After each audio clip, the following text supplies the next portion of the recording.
మా షాబాదు మా చందనవెల్లి మా సీతారాంపూర్ అంటే ప్రపంచవ్యాప్తం చేసిండు, ప్రపంచం మొత్తం తెలిసేటట్టు చేసిండు. మేడ్ ఇన్ చేవెళ్ల తయారైన బ్రహ్మాండమైన రైలు డబ్బాలు ఇవాళ వందే భారత్ కోతున్నాయి. చేవెళ్ల తయారైన షాబాద్ లో చందనవెల్లిలో తయారైన కార్పెట్లు ఇవాళ సిలికాన్ వ్యాలీ పోతున్నాయి. ఒక గది కేసీఆర్ చేసిండు. మరి ఈయన వచ్చినాక రైతు డామ్ అన్నాడు, రియల్ ఎస్టేట్ వాడు ఆగమైతున్నాడు, మొత్తం ఆగమాగం అయిపోయిందన్న బతుకంతా కల తప్పింది అని ఆ తమ్ముడు ఒకటే ఒక మాటలు చెప్పిండు. ఆ తమ్ముడు పేరు రవీందర్ రెడ్డి.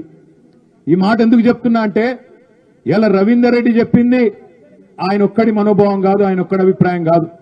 దాదాపుగా రాష్ట్రంలో ఉండే ప్రతి రైతు, రాష్ట్రంలో ఉండే ప్రతి తమ్ముడు, ప్రతి అన్న ఇలా ఒక్కటే మాట చెప్తా ఉన్నాడు. ఎంత పని చేసుకుంటుమి వీళ్ళ మాటలు నమ్మి మొత్తానికి అన్న వస్త్రం అని చెప్పి నమ్మిపోతే ఉన్న వస్త్రం పోయే కాడికి వచ్చింది అనే మాట ఇవాళ రాష్ట్రంలోని ప్రతి రైతు బిడ్డ చెప్తా ఉన్నాడు. ఇది నా ఒక్కడి మాటనో ఆ తమ్ముడు మాటనో కాదు. ఒక్కసారి దయచేసి మీరు ఆలోచించమని కోరుతున్నా.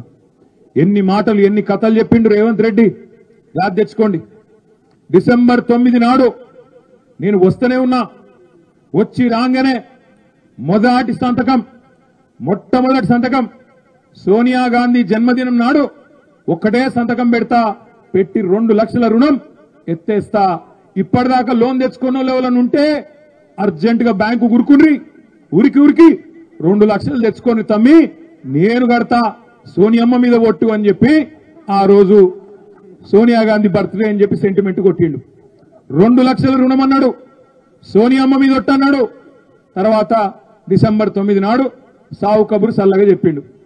ఇది అయ్యేటట్టు లేదు, నేను సెక్రటేరియట్కి వచ్చినా ఇడ లంకె బిందెలు ఉంటాయనుకున్నా, లంకె బిందెలు లేవు, ఖాళీ కుండలే ఉన్నాయి అని మాట్లాడిండు. నాకు తెలియక అడుగుతా, మీరు చేవెళ్ళలు బాగా హుషారు ముందే మీరు చెప్పాలి నాకు. లంకె బిందెల కోసం ఎవడు తిరుగుతాడే? ఎవరు అర్ధరాత్రి గడ్డపారలు పట్టుకొని తటపారలు కప్పుకొని నెత్తి మీద తువాలు చుట్టుకొని ఎవడు తెలియని దొంగరాత్రి ఎవడు తిరుగుతాడు లంకె బిందెల కోసం? మరి ఎవడన్నా ముఖ్యమంత్రి అంటాడా సెక్రటేరియట్ పోయి ఇడ లంకె బిందెలు ఉంటాయనుకొని వచ్చినా లేనే లేవు, అన్ని ఖాళీ కుండలే ఉన్నాయి, యాడికెళ్ళి చేయాలి? సరే కొత్తగా వచ్చిండు కదా, ఏదో మాట్లాడుతుండు కదా, నిజంగానే కొంత టైం ఇస్తే చేస్తాడేమో అని మనోళ్ళు కూడా ఏమన్నారంటే, కేసీఆర్ సారు ఇంకా మా సబితక్క కొత్తగా వచ్చిండు కదా, తొందరపడద్దు, మనం కూడా ఏదో అనుకొని వచ్చిండు, ఆయన తాడ ఏం లేదంటుండు కదా, కొద్దిగా టైం ఇద్దాం, ఒక 6 నెలలు చూద్దాం అనే మాట మాట్లాడిండు.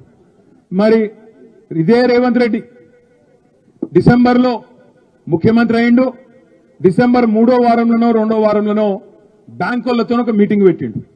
అసలు రాష్ట్రంలో రైతుల రుణాలు మాఫీ చేయాలనుకుంటే ఎన్ని పైసలు అవుతాయి అని బ్యాంకులను అడిగిండు. అడిగితే బ్యాంకులు ఏం చెప్పారు ఎరికేనా? నువ్వు 2 లక్షల రుణమాఫీ అన్నావు కదా, 2 లక్షల రుణాలు మాఫీ చేయాలంటే 49,000 కోట్లు అయితే రేవంత్ రెడ్డి గారు, మరి 49,000 కోట్లు ఇంతజాం చేసుకో అని చెప్పారు. ఆయన గొంతులో పచ్చి వెలక్కాయ పడ్డట్టు అయింది. తెలియక ఏదేదో నరికితిమి, ఆయన తిరకపోతే ఎట్లా బయటపడాలి, వీళ్ళకెళ్ళి ఎట్లా బయటపడి మొత్తానికి తప్పించుకోవాలని చెప్పి ఇక ఆ రోజు నుంచే సాగు తెలివితేటలు చూపెట్టడం మొదలుపెట్టిండు. బ్యాంకోలు 49,000 కోట్లు అన్నారు డిసెంబర్లో. ఏం చేసిండు రేవంత్ రెడ్డి? జనవరిలో ఒక ప్రెస్ కాన్ఫరెన్స్ పెట్టిండు, ప్రెస్ మీటింగ్, పత్రికలను పిలుచుకున్నాడు.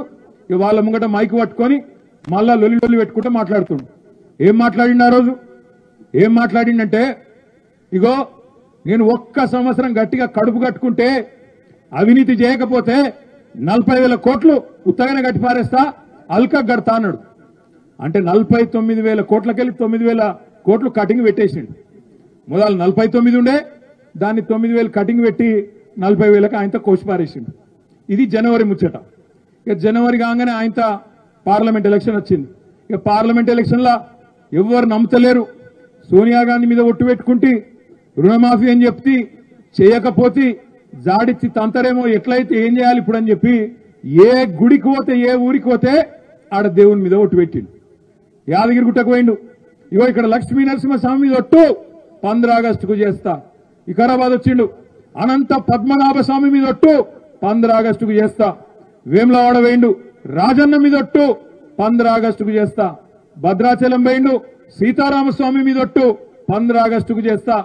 ఆఖరికి మహబూబ్నగర్ పోయి కురుమిర్తు మీద ఒట్టు 15 ఆగస్టుకి చేస్తా అని చెప్పిండు.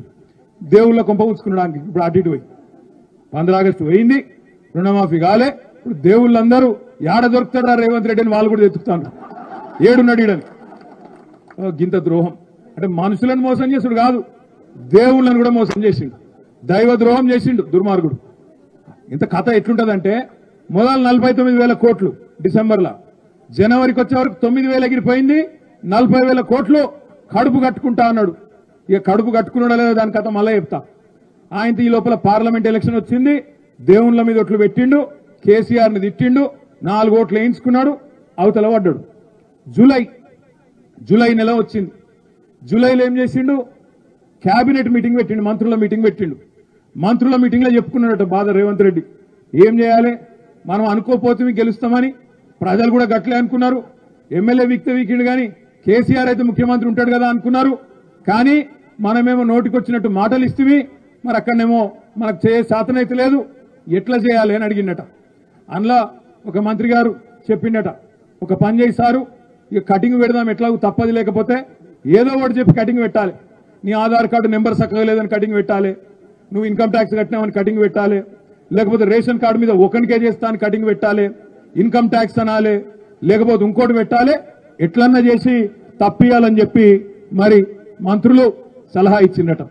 అందుకే కేబినెట్లో ఏం చేసిండ్రు, 40,000 కోట్లు కాదు 31,000 కోట్లు ఇస్తామని చెప్పి మంత్రిమండలి తీర్మానం చేసిండ్రు.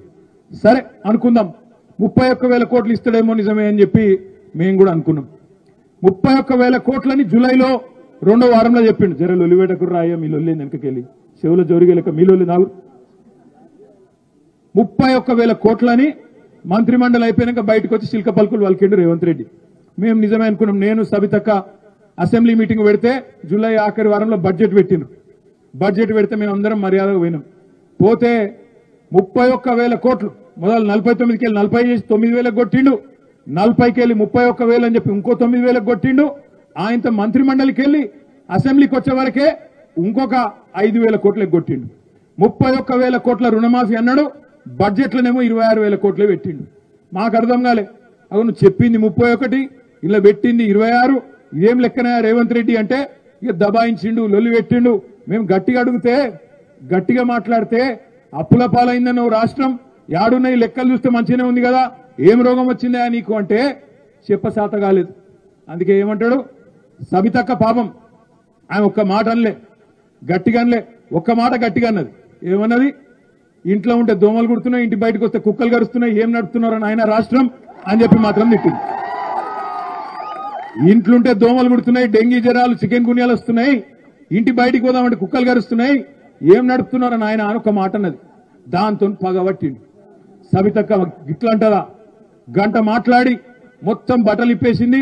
హైదరాబాద్ లో నెల రోజుల్లో 30 మర్డర్లైనాయి అన్నది. అసలు నీకు నడపచాత అయితే లేదన్నది. నేను మాజీ హోంమంత్రిగా చెప్తున్నా, నీకు అసలు నడపొస్తలేదు, శాంతి భద్రతల మీద నీకు అదుపు లేదు అనే వరకు పగబట్టిండు. పగబట్టి ఇక్కడ అప్పుల పాలు కాలేదు, రాష్ట్రం మంచిగానే ఉంది, దివాలా తీసింది రాష్ట్రం కాదు నీ బుర్ర అని చెబితే కోపం వచ్చి ఆయనతో లోపలికి గయ్య ఉరుకుంటూ వచ్చిండు. వచ్చి సబితక్క ఒక్క మాట అనలే. సబితక్క సునీతక్క నా వెనకనే ఉండే, వెనకకు కోవలక్ష్మక్క ఉండే, ముగ్గురు దిక్కు చూపెట్టుకుంటా అంటాడు, ఇగో నువ్వు అక్కలను నమ్ముకుంటే మునిగిపోతావు, నీ బతుకు జూబ్లీ బస్ స్టాండ్ అవుతుంది అన్నాడు. అనగానే అక్క సరున లేచింది. ఏమన్నావు అంటే మాట్లాడాడు. ఎంత దారుణం అంటే 4:30 గంటలు ఒక ఆడబిడ్డను 4:30 గంటలు మైకి ఇయ్యండి, నేను ఒక్క నిమిషం మాట్లాడతా అంటే ఒక్క నిమిషం మాట్లాడనీయలేదు. సబితక్కను ఏడిపించి ఆఖరికి ఆమె కంట నీళ్లు తెప్పించిన దుర్మార్గుడు ఈ రేవంత్ రెడ్డి అనే మాట నేను మీకు విజ్ఞప్తి చేస్తా ఉన్నా. మీరు చూసిండ్రు, అక్క కూడా 24 ఏళ్ల నుంచి ఒక్కసారి కాదు, 2 సార్లు కాదు, 6-7 సార్లు ఇప్పటికి గెలిచింది అక్క. ఒక్కసారి కూడా ఓడిపోలేదు రాజకీయాల్లో అడుగుపెట్టిన తర్వాత. అట్లాంటి అక్కను సీనియర్ నాయకురాలను పట్టుకొని నోటికొచ్చినట్టు మాట్లాడుడే కాకుండా ఆ రోజు నిండు శాసనసభలో అవమానం చేసిండు. ఇవాళ నేను ఒకటే విజ్ఞప్తి చేస్తా ఉన్నా మీ అందరికీ, ఇదంతా ఎందుకు చేస్తున్నాడంటే ఒక్కటే కారణం, రుణమాఫీ మీద చెప్పే ముఖం లేదు, 6 గ్యారెంటీల గురించి మాట్లాడే దమ్ము లేదు, ప్రజలకిచ్చిన వాగ్దానాలు ఏమైనాయి రేవంత్ రెడ్డి అంటే చెప్పే సమాధానం చెప్పే సత్తా లేదు.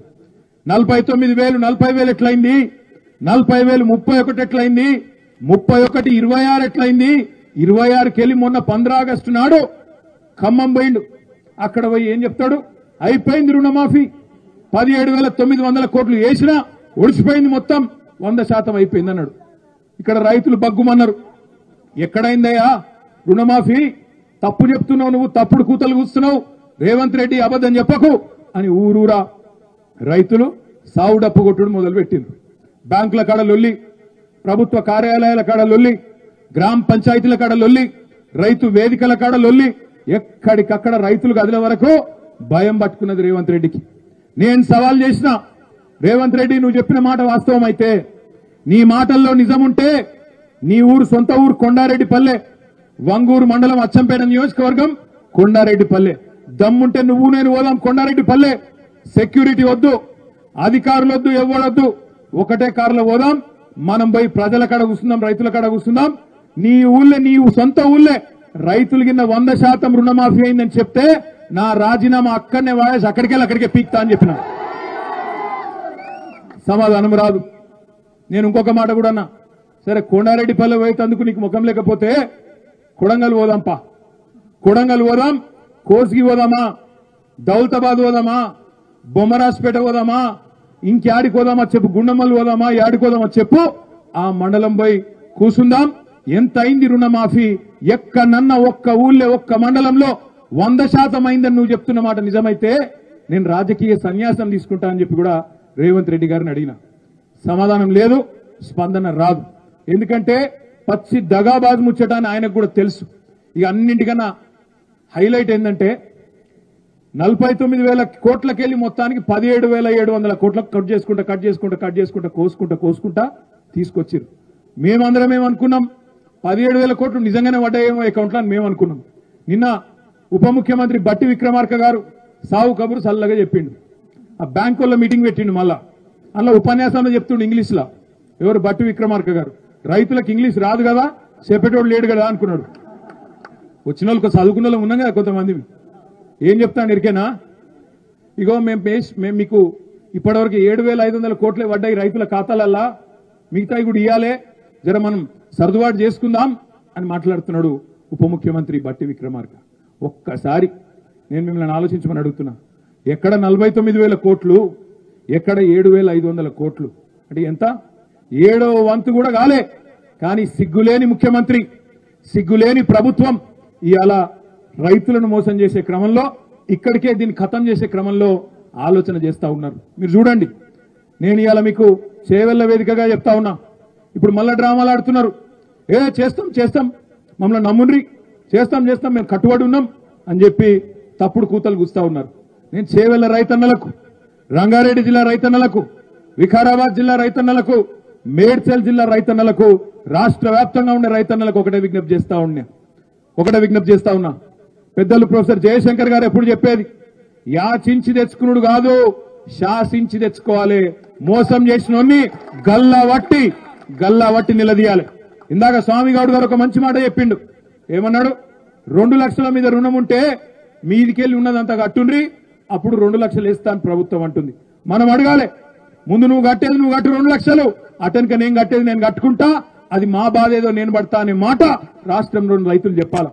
మన నర్సాపూర్లో మా సునీత లక్ష్మారెడ్డి గారి నియోజకవర్గంలో అక్క ఒక రైతుని తీసుకొచ్చింది అసెంబ్లీకి. ఆ రైతు మొత్తం ఇచ్చిండు మాకు. ఆ రైతు చెప్తున్నాడు, అన్న డిసెంబర్ 9 నాడు నాకు 80,000 రుణం ఉండే. నేనేమనుకున్నా, కాంగ్రెస్ వాళ్ళు రాగానే రుణమాఫీ చేస్తారని చెప్పి వాళ్ళకే ఓటేసిన. మరి ఓటేసిన తర్వాత ఇప్పుడు జూలై మాసంలో ఉన్నాం, మరి ఇప్పటిదాకా మొత్తం మిత్తి పెరిగింది, ఇంకో 9,000 కట్టమంటుండ్రు. నా తప్పు కాదు కదా, నేనెందుకు కట్టాలి మిత్తి? 9 నెలల మిత్తి నేనెందుకు కడతా? ప్రభుత్వం కట్టాలి కదా, మీరు మా తరఫున అడగాలి కదా అనే మాట రైతన్న అడుగుతా ఉన్నాడు. నేను రాష్ట్రంలోని రైతన్నలందరికీ విజ్ఞప్తి చేస్తా ఉన్నా, డిసెంబర్ 9 అని చెప్పమన్నది మనం కాదు, అడిగింది మీరు కాదు, చెప్పింది రేవంత్ రెడ్డి, చెప్పింది రాహుల్ గాంధీ, చెప్పి మాట తప్పింది వాళ్ళు. 9 నెలలు మోసం చేస్తున్నది వాళ్ళు. మనం ప్రభుత్వాన్ని డిమాండ్ చేయవలసిన అవసరం ఉన్నది. 2 లక్షల వరకు ఎలాంటి కొర్రీలు లేకుండా, ఎలాంటి ఆంక్షలు లేకుండా, ఎలాంటి షరతులు లేకుండా, ఎలాంటి కట్టింగులు లేకుండా, ఎటువంటి డ్రామాలు లేకుండా మీరు 2 లక్షల వరకు రుణమాఫీ చెయ్యవలసిందే, మిత్తి కూడా మీరే కట్టవలసిందే అనే మాట రాష్ట్ర రైతులందరికీ కూడా నేను విజ్ఞప్తి చేస్తా ఉన్నా. ఈ విషయంలో వదిలిపెట్టొద్దు, తప్పకుండా వాళ్ళ వెంట పడాలి. నేను ఇంకొక మాట మిమ్మల్ని ఆలోచించమని అడుగుతున్నా. ఇది ఎందుకు ముఖ్యం రుణమాఫీ అంటే, ఇవాళ తప్పించుకుంటే రేవంత్ రెడ్డి రేపు మీకు రైతు భరోసా అన్నాడు. కేసీఆర్ రైతు బంధు 5,000 ఇస్తే నేను 7,500 ఇస్తా అన్నాడు. కేసీఆర్ కంటే నేను 1.5 రెట్లు ఎక్కువ ఇస్తా అని నరికిండు. ఇవాళ తప్పించుకున్నాడు అనుకో, ఇవాళ కట్టింగులు పెట్టిండనుకో రుణమాఫీలా, రేపు మీ రైతు బంధులో కూడా ఇదే కట్టింగులు పెడతాడు, ఇదే రకంగా కోసేస్తాడు రైతు బంధు, మీకు రాకుండా చేస్తాడు. యాది పెట్టుకోమని చెప్పి నేను మీ అందరిని కోరుతా ఉన్నా. ఇవాళ మీరు ఇడిచి పెడితే, ఇవాళ మీరు అయ్యో పాపం పోనీతి అంటే రేపు రైతు బంధు కూడా పోతుంది, అందులో కూడా కోత పడుతుంది, అందులో కూడా మళ్ళీ ఇదే మోసం జరుగుతుంది. నేను ఇంకొక మాట మిమ్మల్ని ఆలోచించమని కోరుతా ఉన్నా. కేసీఆర్ ఉన్నప్పుడేమో నెంబర్లు మంచిగానే ఉండే, ఆధార్ నెంబర్లు, బ్యాంక్ అకౌంట్ల సమస్య రాలే, అప్పుడు రేషన్ కార్డు సమస్య రాలే, అప్పుడు పీఎం కిసాన్ గైడ్ లైన్స్ రాలే. 72 లక్షల మంది రైతులకు 72,000 కోట్లు మీ ఖాతాలో ఇప్పుడే అక్క చెప్పినట్టు టింగు టింగు అనుకుంటా నాట్లేసే టైంకు బ్రహ్మాండంగా మీకు రైతు బంధు ఖాతాలో పడుతుండే. మరి అప్పుడు రాని సమస్యలు ఇవాళ ఎందుకు వస్తున్నాయి? ఆ రోజు లేని ఆధార్ కార్డు సమస్య ఇవాళ ఎందుకు వస్తుంది? ఆ రోజు లేని అకౌంట్ నంబర్ సమస్య ఇవాళ ఎందుకు వస్తున్నది? ఆ రోజు లేని రేషన్ కార్డు సమస్య ఇవాళ ఎందుకు వస్తున్నది? చెప్పమని చెప్పి మనం అడగాల. ఇవాళ అధికారులు గాని ప్రజాప్రతినిధులు గాని నేను చూసినా ఇవాళ ఇక్కడికి వచ్చేటప్పుడు చేవెళ్ళ ఎమ్మెల్యే గారు స్టేట్మెంట్ ఇచ్చిండు, రైతు రుణమాఫీ అయిపోతుంది, అధికారులు ఉన్నారు వాళ్ళకి చెప్పుకోవాలి. నేను అడుగుతున్నా, రైతులు ఓట్లేసింది అధికారులకు కాదు, బ్యాంక్ అధికారులకు వేయలే. రైతులు ఓట్లేసింది ఇక్కడ ఉండే వ్యవసాయ అధికారులకు వేయలే. రైతులు ఓట్లేసింది కాంగ్రెస్ పార్టీకి వేసిండ్రు. అందుకే రైతన్నలు నేను అడుగుతా ఉన్నా, చెప్పుకున్నాడు అధికారులకు కాదు, పట్టాల్సి వస్తే గల్లా కాంగ్రెస్ నాయకులని పట్టండి, పట్టి నిలదీయండి.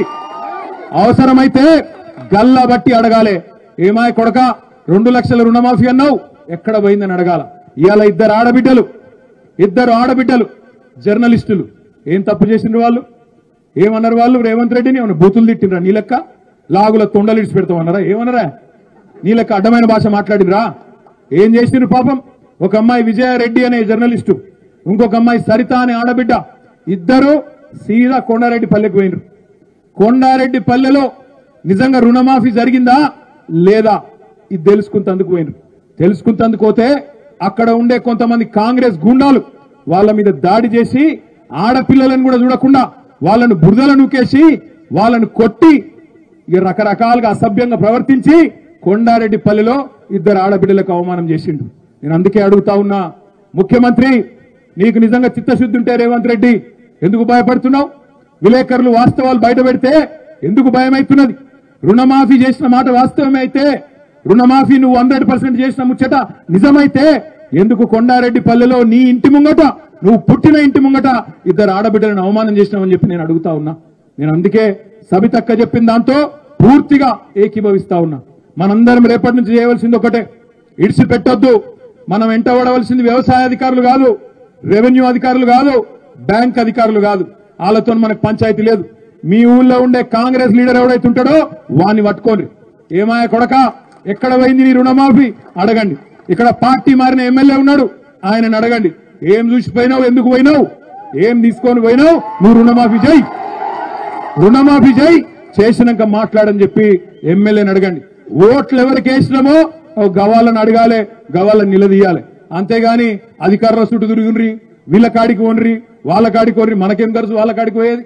మనం పోవాల్సింది మనం ఓట్లు వేసిన ప్రజాప్రతినిధుల కాడికి పోవాలి, నిలదీయాలి, అడగాలి, గట్టిగా చెప్పాలి. అక్కడ దబ్బన బీఆర్ఎస్ ఎమ్మెల్యే ఉన్నారనుకో, తప్పకుండా వాళ్ళకు పోయి దరఖాస్తు తీయండి. మా తరపున ప్రభుత్వానికి చెప్పండి, మా తరపున ప్రభుత్వాన్ని నిలదీయండి, మా తరపున ప్రభుత్వాన్ని మీరు గల్లాబట్టి అడగండి అని చెప్పి తప్పకుండా నిలదీయండి. నేను మీ అందరితో ప్రార్థించేది ఒకటే, ఇయాలటిది మొదటి అడుగు మాత్రమే. రుణమాఫీ జరిగేదాకా ప్రతి ఊళ్ళో చేవెళ్ళలో ఒకటే కాదు, రాష్ట్ర వ్యాప్తంగా రుణమాఫీ జరిగేదాకా 2 లక్షల రూపాయలు మీరు ఏదైతే మాట ఇచ్చిండ్రో, కండిషన్లు లేకుండా, కొర్రీలు లేకుండా, కోతలు లేకుండా, కట్టింగులు లేకుండా రైతులందరికీ రుణమాఫీ చేసేదాకా మీ వెంట పడతాం, మిమ్మల్ని తప్పకుండా వదిలిపెట్టమనే మాట రేవంత్ రెడ్డిని, కాంగ్రెస్ నాయకులందరినీ నేను హెచ్చరిస్తా ఉన్నా. మాటలు మాటలు చెప్పిన తలక కాదు ప్రభుత్వం నడుపుడు అంటే. అధికారంలో లేనప్పుడు ఏం మాట్లాడిండు రేవంత్ రెడ్డి? చెట్టుకు గట్టేసి కొట్టుండ్రి, ఎక్కువ మాట్లాడితే లాగుల తుండలిడిచి పెడతా, గుడ్లు వీకి గోటీలాడతా. రేవంత్ రెడ్డి నేను నీకు చెప్తున్నా, నువ్వుగిన రుణమాఫీ చేయకపోతే ఖచ్చితంగా నీకు జరుగుతాయి, నువ్వు చెప్పిన కార్యక్రమాలన్నీ జరుగుతాయి. నిన్ను దమ్ముంటారా? నేను మళ్ళా చెప్తున్నా, దమ్ముంటారా? నువ్వు ముఖ్యమంత్రి 8 నెలలే అయింది, ఏ ఊరికి పోదామప్పా, సెక్యూరిటీ లేకుండా రా. దమ్ముంటే నువ్వు రా, నేను కూడా వస్తా. అధికారులొద్దు, ఎవ్వలొద్దు, పోదాం.